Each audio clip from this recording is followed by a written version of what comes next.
할렐루야, 주님을 찬양합니다. 2022년 11월 둘째 주 온라인 성경 공부를 시작하겠습니다. 오늘 하나님께 같이 부르실 찬양은 찬송가 342장 너 시험을 당해입니다.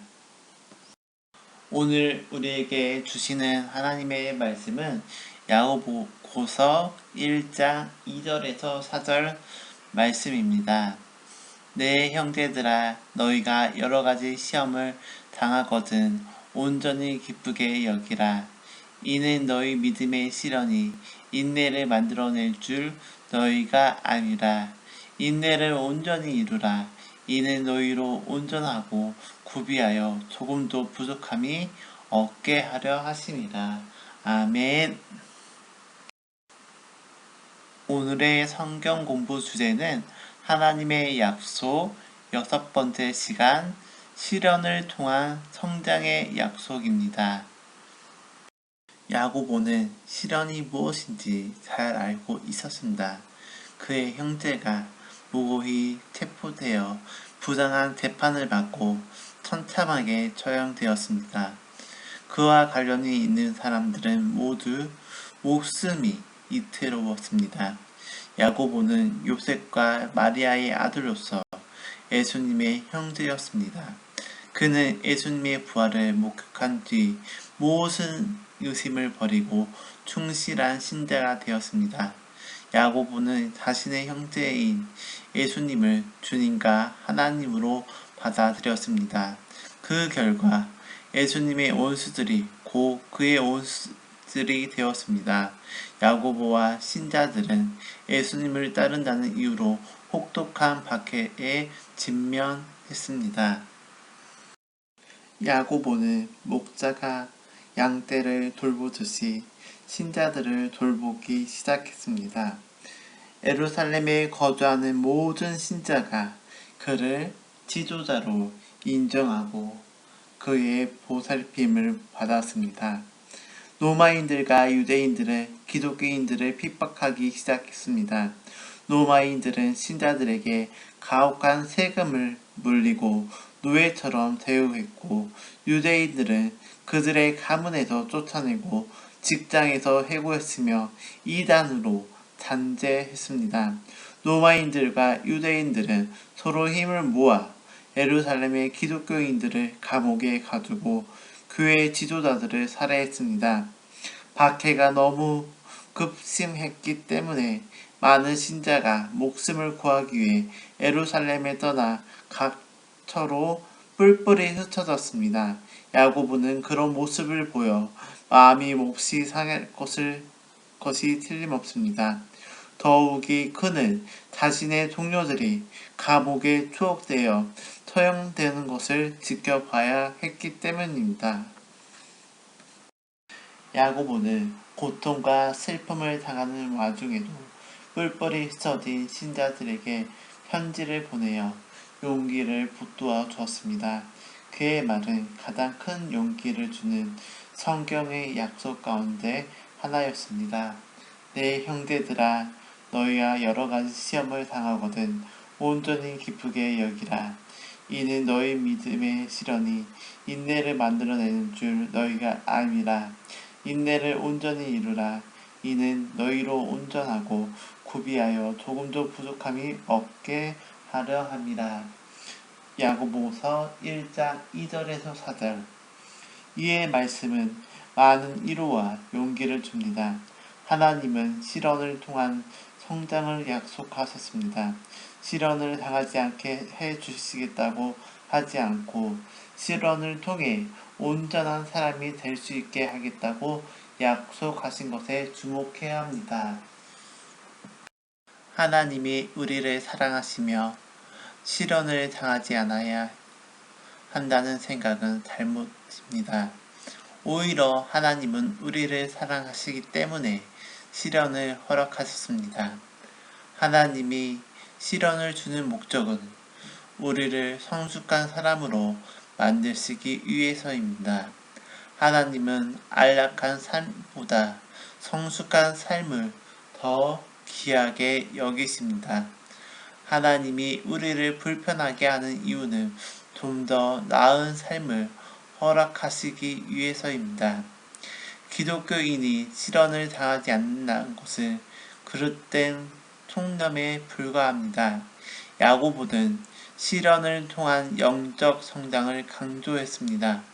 내 형제들아 라는 말은 기독교인들을 가리킵니다. 그들은 기독교인이라는 이유로만으로 혹독한 시련을 당했습니다. 그들은 예수님을 따르는 사람이라는 이유 하나 때문에 직업과 가정을 버리고 목숨을 보존하기 위해 도망쳐야 했습니다. 저는 때로 내가 봉양에 도착하지 않았다는 사실을 상기하고 합니다. 하늘나라는 완전하지만 저는 아직 그곳에 이루지 못했습니다. 따라서 시련이 닥치더라도 놀랄 필요가 없습니다. 세상에 있는 한 시련을 당한 것은 당연한 이치입니다. 저는 종종 하나님을 위해 살고 있고 최선을 다해 착하게 살아가는데도 왜 이런 어려움이 닥치는 것일까? 늘 올바로 살기 위해 노력을 하는데 어찌 이렇게 어려움이 많단 말인가 라고 생각합니다. 하지만 착한 사람들도 얼마든지 시련을 당할 수 있습니다. 견고한 기독교인은 시련을 당하지 않는다고 말하는 사람들이 있습니다. 터무니없는 소리입니다. 초대교회 당시에는 교회 지도자로 활동하던 경건한 신자들이 더 큰 핍박을 당했습니다. 견고한 신자에게는 핍박이 따름입니다. 견고한 신자들은 과거나 현재는 물론 앞으로도 여전히 시련을 당할 것이 틀림없습니다. 사도들 가운데 대부분이 순교했다는 사실을 기억해야 합니다. 성경을 읽어보면 하나님의 사람들이 온갖 시련을 당하는 모습을 확인할 수가 있습니다. 아담과 하와는 반항을 일삼는 살인자를 아들로 두었습니다. 아브람의 아내 사라는 자식을 낳지 못하다가 90살이 되어서야 비로소 아들을 낳았습니다. 욥은 양떼와 가축떼와 하인들과 자녀들과 건강까지 잃었고 요셉은 노예로 팔려가서 제수의 신분으로 옥살이를 했으며 모세는 바로와 맞대결을 펼쳐 이스라엘 민족을 구원한 뒤 늘 불평만 일삼는 그들과 함께 방랑한 생활을 해야 했고 여호수아는 어려운 전쟁을 여러 차례 치러야 했으며 한나는 자식을 낳지 못했다는 이유로 멸시를 당해야만 했습니다. 다윗은 죄를 짓지 않았는데도 2차례나 살해당할 위기를 겪으며 도망자의 신분으로 방랑 생활을 해야 했고 다니엘은 자칫 굶주린 사자들의 먹이가 될 뻔했으며 사드라, 메삭, 아벤느고는 시뻘건 용광로 속에 던져지는 시련을 겪었습니다. 마리아는 자신의 아들이 무고히 처형되는 모습을 지켜봐야 했고 바울은 여러 차례 얻어맞고 감옥에 갇혔으며 야고보는 순교를 당했습니다. 세상에 사는 한 시련에서 자유로운 사람은 아무도 없습니다. 기독교인도 예외가 아닙니다. 시험을 당하거든 온전히 기쁘게 여기라. 이의 말씀은 하나님의 약속이 지니는 특성을 깨닫게 합니다. 하나님의 약속은 너희가 여러 가지 시험을 만나거든 온전히 기쁘게 여기라는 명령으로 시작합니다. 약속이 명령문의 형태를 띠는 이유는 우리의 복종이 약속의 조건이라는 점을 암시합니다. 실현 앞에서 무기력하게 희생당하느냐 아니면 모든 것을 이기고 승리하느냐는 우리의 선택에 달려 있습니다. 빅토르 프랭클은 혹독한 시련 속에서 진정한 승리를 거두었습니다. 그는 2차 세계대전 당시에 난치 독일에 살았던 유대인이었습니다. 그는 다른 유대인들과 함께 강제 수용소에 수감되었습니다. 강제 수용소의 사항은 인간으로서는 도저히 견딜 수 없을 정도로 열악했습니다. 그는 굶주림과 취기는 물론 온갖 만행을 감당해야 했고, 그는 언제 처형될지도 모르는 불안한 삶을 살았습니다. 그의 아버지와 어머니와 형제와 아내는 모두 강제 수용소에서 처형되었습니다. 그는 모든 재산을 잃었고 귀중한 것을 모두 빼앗겼습니다. 그런 고통을 당한 사람들은 대부분 절망했고 모든 것을 포기한 채 죽어갔습니다. 하지만 프랭클은 살아남았을 뿐 아니라 더욱 강하게 거듭났습니다. 그는 우리 모두가 배워야 할 귀한 삶의 교훈을 깨닫고 이렇게 말했습니다.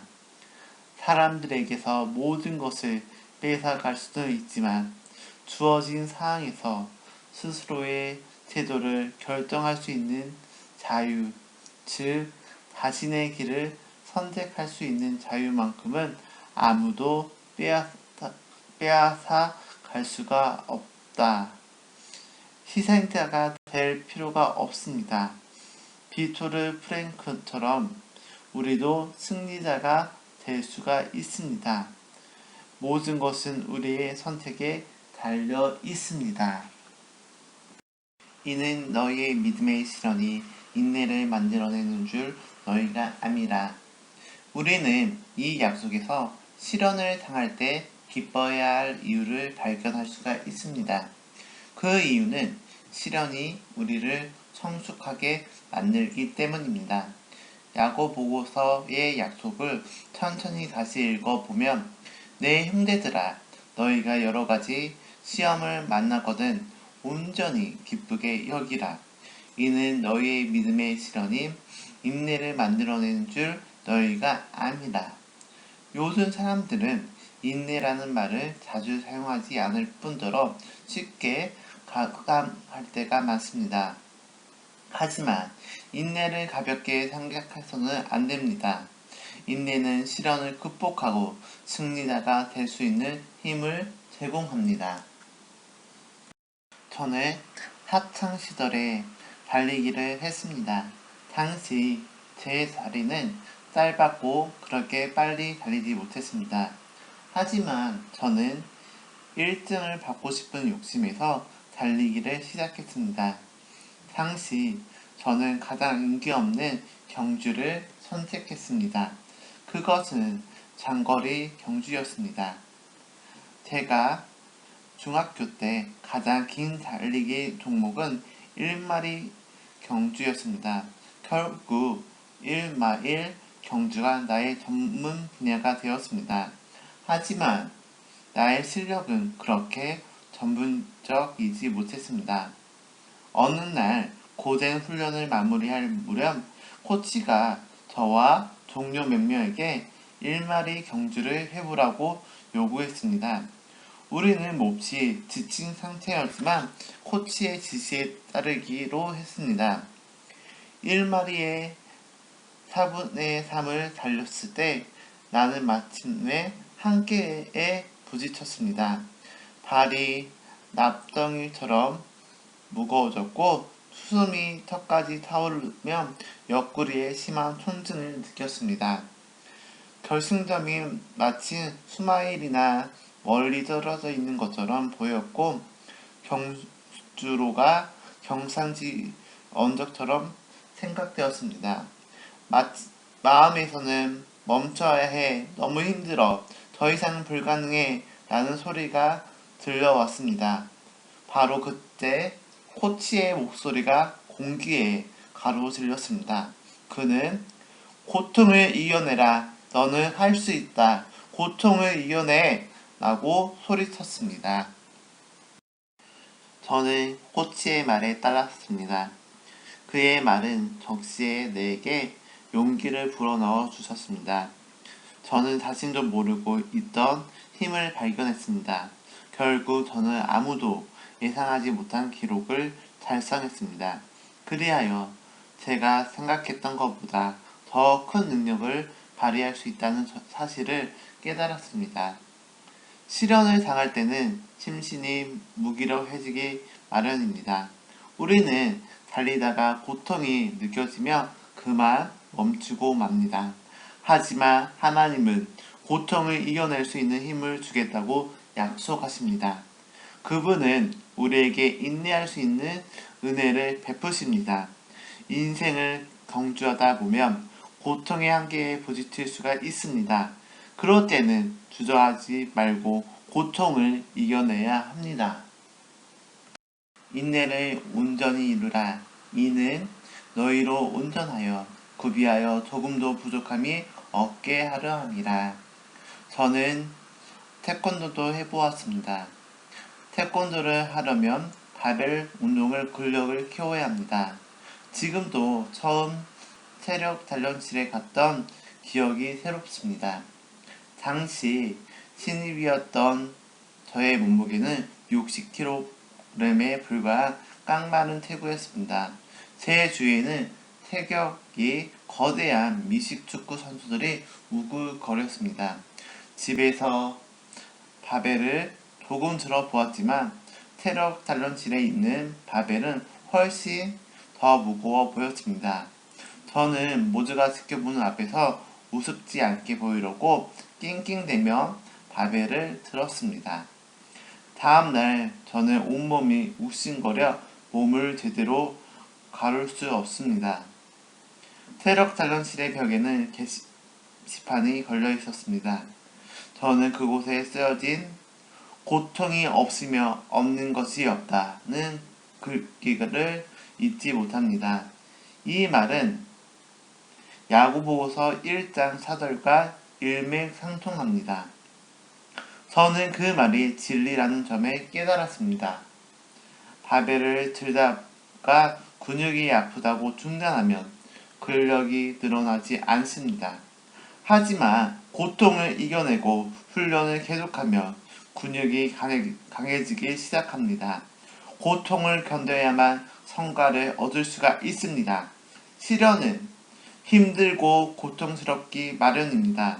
하지만 고통은 인격 개발과 영적 성장을 가능케 하는 수단입니다. 결론입니다. 살다 보면 시련을 당하기 마련입니다. 시련을 당하더라도 오히려 기뻐하며 인내로 극복한다면 하나님의 약속대로 성숙한 삶을 살아갈 수 있습니다.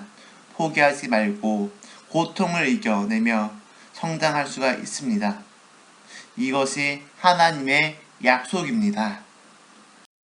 주께서 가르쳐 주신 기도로 하나님의 약속 6번째 성경 공부를 마치겠습니다. 하늘에 계신 우리 아버지, 아버지의 이름을 거룩하게 하시며 아버지의 나라가 오게 하시며 아버지의 뜻이 하늘에서와 같이 땅에서도 이루어지게 하소서. 오늘 우리에게 일용할 양식을 주시고 우리가 우리에게 잘못한 사람을 용서하여 준 것 같이 우리 죄를 용서하여 주시고 우리를 시험에 빠지지 않게 하시고 악에서 구하소서. 나라와 권능과 영광이 영원히 아버지의 것입니다. 아멘.